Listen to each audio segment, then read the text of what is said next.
नमस्ते। निष्क्रियता रोग का मूल और समस्याओं का कारण है, इसलिए हमेशा सक्रिय रहें। जीवन बड़ा अद्भुत है, इसमें विभिन्न प्रकार की परिस्थितियां आती हैं, उसी के अनुसार हमारी मानसिक गतिविधियां बनती हैं और हम अपनी दिनचर्या को निर्धारित करते हैं। धीरे धीरे हमारे मन में आलस का समावेश होने लगता है, हम निष्क्रिय होने लगते हैं, सोचते हैं आज कोई काम नहीं है, देर से उठेंगे, आराम से रहेंगे। सारा दिनचर्या लेट हो जाता है और रात को सोते सोते 12-1 बज जाते हैं। ये निष्क्रियता हमारे जीवन को बड़ा अस्त व्यस्त कर देती है, इसलिए हम निष्क्रियता का त्याग कर सदैव सक्रिय रहें, नियमित दिनचर्या का पालन करें, यह हमारे लिए अति आवश्यक है। सदैव सक्रिय रहें, कम से कम प्रत्येक दिन 20 मिनट अवश्य ही धूप में रहें। 45 मिनट का प्रातः भ्रमण मॉर्निंग वॉक अवश्य करें। हम समय का सदुपयोग करें।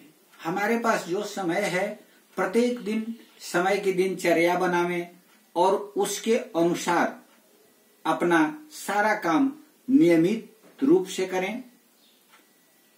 सदैव हंसते रहें, दुखी रहने का कोई कारण नहीं है, क्योंकि संसार आपकी गति, आपकी मति और आपकी नियति से नहीं चलता। संसार की अपनी गति है, अपनी मति है, अपनी नियति है, उसी से संसार चलता है। इसलिए जीवन में दुखी रहने का कोई कारण नहीं है। ईश्वर ने जो हमारे लिए नियति रचित किया है, जो गति दी है और जो मति दी है, उसके अनुसार हम अपना जीवन को सार्थक बनावें और सक्रिय रहते हुए अपना काम सदैव करते रहें। आप देखेंगे कि बहती हुई नदियों का जल हमेशा स्वच्छ और साफ रहता है, परंतु जो गड्ढों में जमा पानी होता है, वहां गंदगी का निवास हो जाता है।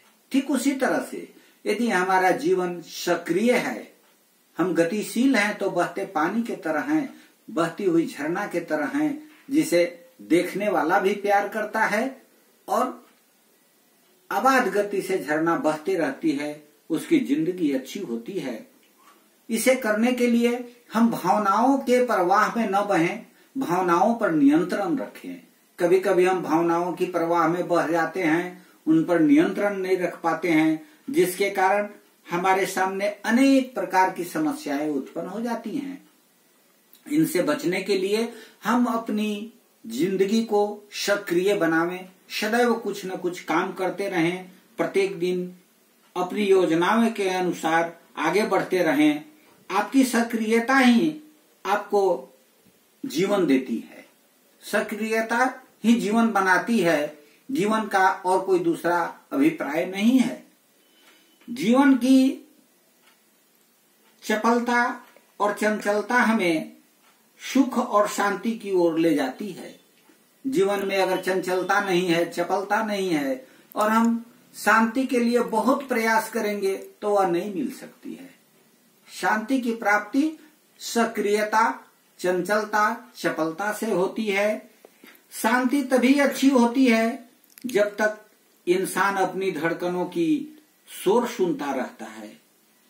इसलिए हमेशा प्रयासरत रहें और हमेशा अच्छे विचारों को मन में रखते हुए सक्रिय रहें। जहां सुमति तहां संपत्ति नाना, जहां कुमति तहां विपत्ति निदाना। हमेशा सुमति की ओर, सुमति को जीवन में अंगीकार कर सक्रिय रहें, प्रसन्न रहें। धन्यवाद।